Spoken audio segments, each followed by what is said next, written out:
Let's move on to a topic that will undoubtedly have a significant impact on the year 2025, and that has to do with disability.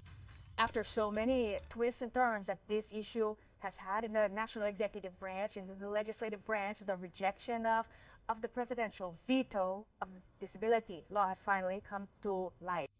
At what point are we, or are we not in the process of it being implemented and all people with disabilities having an incentive in 2026? I'm going to greet you and I'm going to thank you for taking the time to talk to Noticiero 7 in Santiago del Estero. I have Alex Goldman on the line. He's from the Argentine Council for the Inclusion of People with Disabilities. Alex, it's a pleasure to greet you. Good evening. How are you? Good evening. Well, thank you for the call. I'm having a bit of trouble with the audio.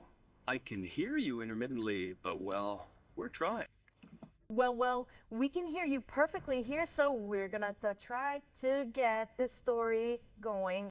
Alex, at what point in the law, at what point in the implementation of this bill for people with disabilities, a bill that has had several twists and turns, that has been around for a long time, but I don't know if people with disabilities have enough time to finally find a solution, Well, it's a very complex time.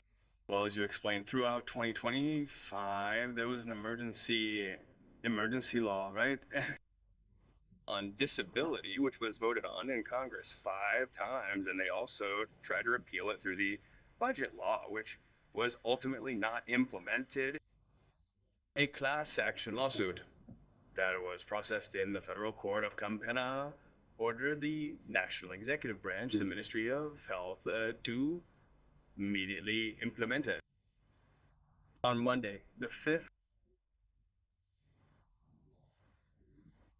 the state had to respond to a lawsuit, and we are very concerned because what we see is that the executive branch to this day has not shown any concrete sign of compliance with this regulation, right?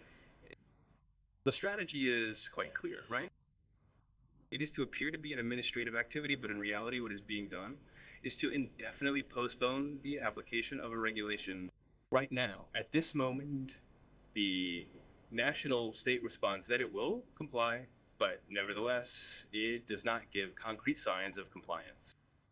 That is why, from civil society, we are trying to make this situation visible. We are very concerned about what is happening because people with disabilities from all over the country are left without support because providers are beginning to close, because the system is collapsing, and there are institutions, day centers that cannot pay salaries or bonuses. They are in debt with treasury, they are in debt with bank debts and other types of debt.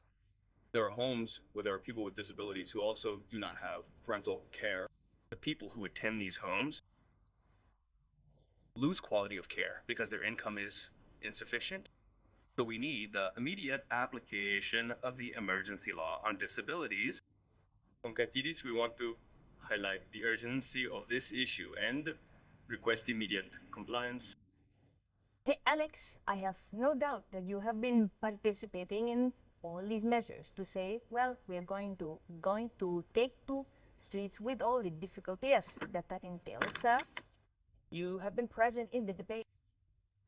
I think you should be aware of everything that is happening to the families of people with disabilities, because it impacts the family. Yeah. They have also had problems with medication and the delivery of medicine. That is a very complex issue. In many provinces, such as Buenos Aires and several others, the Incluir Salud program has interrupted the supply of medications and diapers to homes. This has been interrupted since November 2025, and we still have no response. For us, this is an extremely serious situation because when a person does not receive their anticonvulsants, donors, or psychiatric medication, it generates imbalances that impact the person and the group living in the home. Or a person who can't keep their bowels closed needs their daily diapers. And, well, there is a degradation of the person with disabilities because they are not receiving diapers or medications. From Cadiz, we have submitted notes some time ago pointing out this situation, and we have not received a response. So, well, we also ask now the National Agency for Disability is a secretariat dependent on the Ministry of Health, which also demotes it in its hierarchy. But we ask the current secretariat to take urgent measures for the supply of medications and diapers for homes through the Incluir Salud program. Alex, do you plan to go beyond all these notes that you are presenting as an organization, as a council? Are you going to arbitrate at least some way that allows them to reach the best urgently as a palliative to all the needs they have today?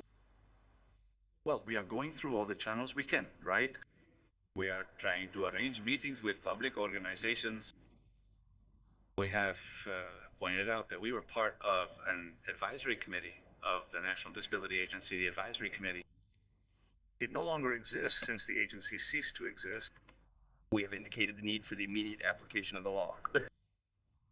We went to Congress with legislators, deputies, and national senators to request the urgent application and approval of this regulation.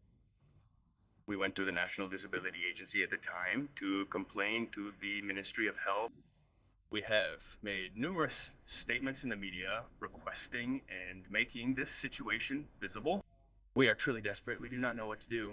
There are many children with disabilities, such as children with autism, who do not know if now that March has started, they will have support to be able to continue in a special school, or children with severe motor disabilities who need rehabilitation and do not know if they will have benefits in March. So the situation is very serious, and we at Cadiz have taken all possible measures. We don't know what else to do to get the executive's attention, which is that what they have to do is comply with the law. We are not asking for immediate compliance with the law. No, there is nothing else we are asking for other than the enforcement of existing regulations. To close this note, Alex, thank you for taking the time to comment. It will always be a very sensitive issue to address, of course. I am exaggerating when I say that the situation of the disability sector in Argentina is very worrying. No, not only am I not exaggerating, but it is more than worrying. The situation is terrible. Any person with a disability or a direct family member need only speak up to tell you what they are going through. Because today, 12.9% of the Argentine population is left behind, according to Index. They have some type of disability, and today they are left without care. They are left without support, without rehabilitation, without school, without inclusion in the community, without opportunities to have a job tomorrow. So the situation is tremendous, not to mention what we are talking about regarding the interruption of medications and diapers. The situation is not worrying. What is happening is very serious. And, well, let's hope that through this collective protection that is being processed in Campana, we can have a prompt and good response. Hey, Alex, it has been a pleasure speaking with you. Thank you very much for taking these minutes on Noticiero 7 in Santiago del Estero, and we will continue to closely follow what is happening regarding disabilities in our country. Very kind. Good evening. At your disposal. Thank you very much. Good evening. Alex Goldman. He belongs to the National Council of People for Inclusion with Disabilities, and the moment that families with people with disabilities are experiencing not only because of the lack of application of the law, but also because they have all these inconveniences, and we are just starting this 2026, yeah.